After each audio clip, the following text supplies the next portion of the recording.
کے علاوہ حضرت امیر معاویہ یہ کہتے ہیں کہ پیارے آقا نے ارشاد فرمایا وَإِنَّمَا أَنَا قَاسِمٌ وَاللَّهُ يُؤْتِي، رواہ بخاری، یعنی اللہ دیتا ہے کسے دیتا ہے؟ مجھے دیتا ہے، اور میں مخلوق میں تقسیم کرتا ہوں۔ اس روایت سے کیا سمجھا؟ اس روایت سے ہم نے یہ سمجھا کہ اللہ کا لاکھ لاکھ شکر و احسان ہے، اور وہ بندے مومن بڑے خوش نصیب ہیں کہ جنہیں رمضان جیسا عظیم مہینہ رب نے عطا کیا، اور ان مومن بھائیوں نے، ان مسلمانوں نے اللہ کے اس فضل اور کرم سے اپنے اس روزے کا اہتمام کیا اور اس پورے مہینے کے روزے رکھے۔ اللہ کا لاکھ لاکھ شکر و احسان ہے کہ پروردگار نے اپنے فضل و کرم سے اور اپنے نبی کریم صلی اللہ علیہ وسلم کے صدقے و فیض سے ایک عظیم مہینہ ہمیں اور آپ کو عطا کیا، اور یہ مہینہ ان لوگوں کے لیے بڑا خوش نصیب رہا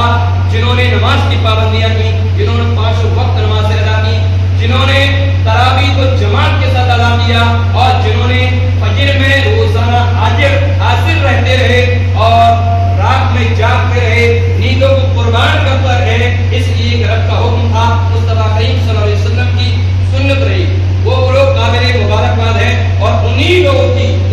کی ایسا نہیں ہے کہ ہر کسی کے لیے عید کا دن تو ہر کسی کے لیے، لیکن عید مبارک وہ اصل عید مبارک ہے کہ ان لوگوں کے لیے ہے جنہوں نے پورے مہینے کے روزے رکھے اور ساتھ میں ہر ایک نماز کا وقت پر پابندی سے کام کیا، ہر ایک نماز کو وقت کے اندر ادا کیا، ساتھ میں تراویح بھی ادا کی، اس کے علاوہ فجر کی جماعت اس سے نہیں چھوٹی۔ اصل میں یہ ان لوگوں کے لیے سب سے مبارک اور اچھی رہی۔ اس کے علاوہ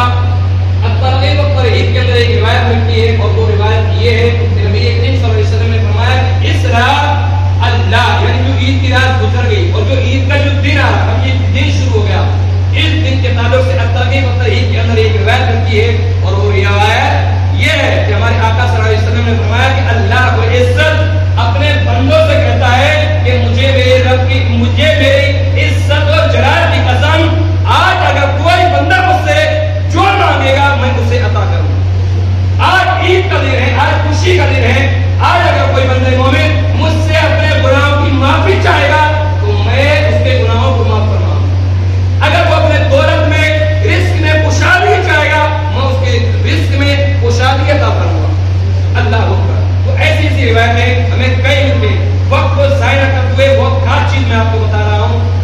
جب عید کی نماز سے پہلے دوسروں کو کچھ کھاتے نہیں ہیں، سیدھے چلے جاتے ہیں، لیکن حقیقت یہ ہے بخاری کے اندر یہ روایت ملتی ہے، اس کے علاوہ ابن ماجہ کے اندر بھی روایت موجود ہے، اور وہ روایت یہ ہے کہ ہمارے اور آپ کے آقا حضرت بریدہ بن اسلم رضی اللہ عنہ سے روایت ہے، وہ یہ کہتے ہیں ہمارے اور آپ کے آقا جب عید کی نماز کے لیے آتے تھے تو کچھ کھا کے آتے تھے۔ اب بھائی کیا کھا کے آتے تھے؟ تو اپنی کیا بولتے ہیں اس کو، گھیو وغیرہ، دودھ وغیرہ کھاتے ہیں،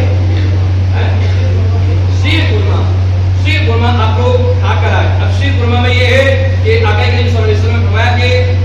تاک کھجوریں کھائیں۔ تاک کا مطلب ہوتا ہے کہ یا تو 3 کھائیں،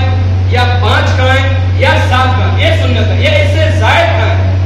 اور اگر نہ ہو کسی کو ایک بھی کھا سکتا ہے، اس کی اجازت ہے۔ ایسا نہیں کہ وہ گنہگار ہوگا، ایسا نہیں ہے کہ گنہگار ہوگا 3 نہیں کھائے تو گنہگار ہوگا، لیکن ایک ادب کا طریقہ، ایک سنت کا طریقہ وہی ہے کہ 3 کھائے یا 5 کھائے یا 7 کھائے، یہ پہلا کام۔ اور دوسری روایت اسی کے نیچے بخاری کی حضرت انس رضی اللہ عنہ سے روایت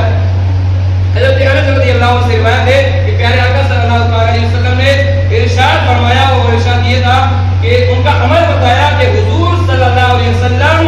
جب تک اجور نہ کھا لیتے تھے، نماز عید سے قبل کچھ نہ کھا لیتے تھے، اس وقت تک حضور عیدگاہ نہیں تشریف لے جاتے تھے۔